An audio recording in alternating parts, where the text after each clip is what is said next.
దేవుని పరిశుద్ధమైన ఘనమైన నామానికి మహిమ కలుగును గాక. మన ప్రభువును ప్రియరక్షకుడైన యేసుక్రీస్తు వారి ప్రశస్తమైన నామంలో మీ అందరికీ నా శుభములు తెలియజేస్తూ ఉన్నాను.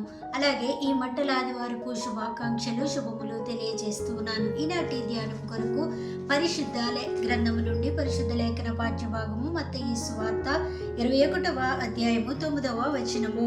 జనసమూహములలో ఆయనకు ముందు వెళ్ళిచుండిన వారును వెనుక వచ్చిచుండిన వారును దావీదు కుమారునికి జయము, ప్రభు పేరిట వచ్చువాడు స్తుతింపబడునుగాక, సర్వోన్నతమైన స్థలములలో జయము అని కేకలు వేయుచుండిరి.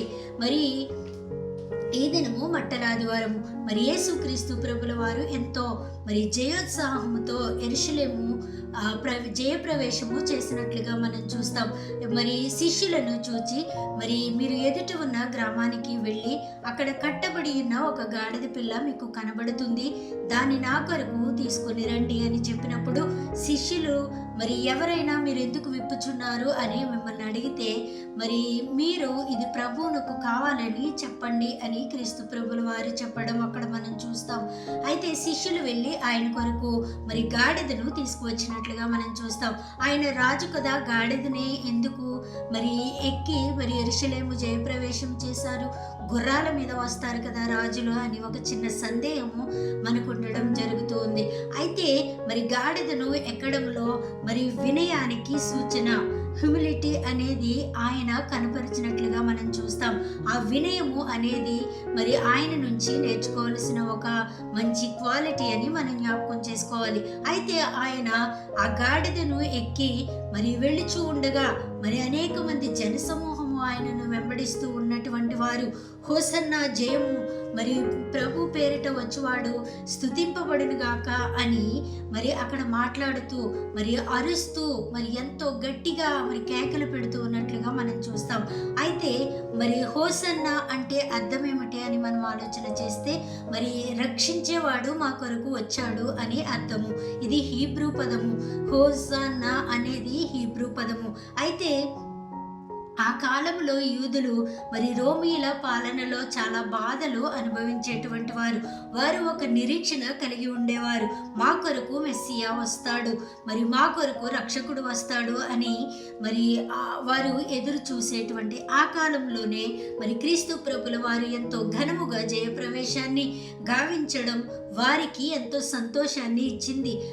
అదే టైంలో క్రీస్తు ప్రభుల వారు యెరూషలేము దేవాలయంలోనికి అడుగు పెట్టగానే ప్రజలందరూ జనసమూహం అంతా చాలా మంది జయము జయము అని కేకలు వేయడాన్ని మనం చూస్తాం. అది లేఖనములో మనం చూసినట్లయితే కీర్తనల గ్రంథము 118వ అధ్యాయము 25-26 వచనాల్లో ప్రభువా రక్షించు, ప్రభు నామమున వచ్చువాడు ధన్యుడు అని అక్కడ వ్రాయబడి ఉండడం మనం చూస్తాం.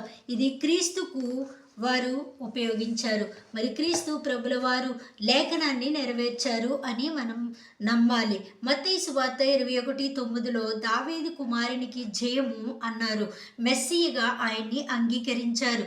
మార్కు సువార్త 11వ అధ్యాయం 9-10లో, యోహాను సువార్త 12:13లో కూడా ఈ మాటలు మనం చూస్తాం. ప్రజలు రాజకీయంగా మనకు విముక్తి కావాలి అనుకున్నారు, కానీ క్రీస్తు ప్రభుల వారు శాశ్వతమైన పాప విమోచన గావించారు. ఆయన వారిని ప్రతి విషయము నుండి వారికి విడుదలను సమస్త మానవాళికి జయాన్ని అనుగ్రహించినట్లుగా మనం చూస్తాం. మన హృదయము ఎలా ఉంది? మన హృదయములో క్రీస్తును హోసన్నా, ఇతనే నా రక్షకుడు అని మనం చెప్పగలుగుతూ ఉన్నామా? వచ్చిన ఆయన్ని అలనాడు అంగీకరించకుండా వారు సిలువకు అప్పగించినట్లుగా చూస్తాం. ఈ జయప్రవేశము జరిగిన తర్వాత అదే మనుషులు ఇతన్ని సిలువ వేయండి అని చెప్పడం కూడా మనం చూస్తాం. అవును, నిజమే. మనము కూడా యేసుక్రీస్తు నా రక్షకుడు, నా స్వంత రక్షకుడు, ఎవరో అనుసరిస్తే ఏంటి, లేదంటే ఏంటి, నేను ఆయన్ని నా సొంత రక్షకుడిగా అంగీకరిస్తున్నాను అని నీ ఆత్మకు నువ్వు మరి నీ ఆత్మను ఆయనకు అప్పగించాల్సిన బాధ్యత ఉంది. రక్షణ పొందవలసినటువంటి మరి బాధ్యత మనకుంది. మరి అనేక మందిని ప్రభు దగ్గరికి నడిపించవలసినటువంటి బాధ్యత మనందరికీ కూడా ఉంది. మన హృదయంలో మన ప్రార్థన ఎలా ఉంది? హోసన్నా రక్షించేవాడా అని ప్రార్థన చేయగలుగుతున్నామా? అయితే నిశ్చయముగా ఆయన మనల్ని నడిపిస్తాడు. ఒకవేళ సొంత రక్షకుడిగా మనం అంగీకరిస్తే మరి ఆయన మనల్ని తప్పకుండా చేర్చుకుని మనకి నిత్య జీవాన్ని అనుగ్రహించేటువంటి దేవుడు. ఈ దినము మట్టలాదివారం ఎంతో ఘనముగా మరి వీధులన్నీ తిరుగుతూ ఎంతో జయోత్సాహంతో మనము వేస్తున్న కేకలు మరి అలనాడు మరి వారు తర్వాత సిలువ వేయము అని మారిపోయేట్టుగా మరి ఆ కేకలు ఉండకూడదు. మరి ఈరోజు ఎంతో ఘనముగా జరుపుతున్నటువంటి మనము మరి అదే మరి భక్తిని మరి రాకడ వరకు కొనసాగించాలని క్రీస్తు ప్రభుల వారు కోరుకుంటూ ఉన్నారు. అలాంటి మంచి జీవితం మనందరమును కలిగి ఉండులాగున పరిశుద్ధాత్మ దేవుడు తన కృపా సహాయములు మనందరికీ దయచేయనుగాక.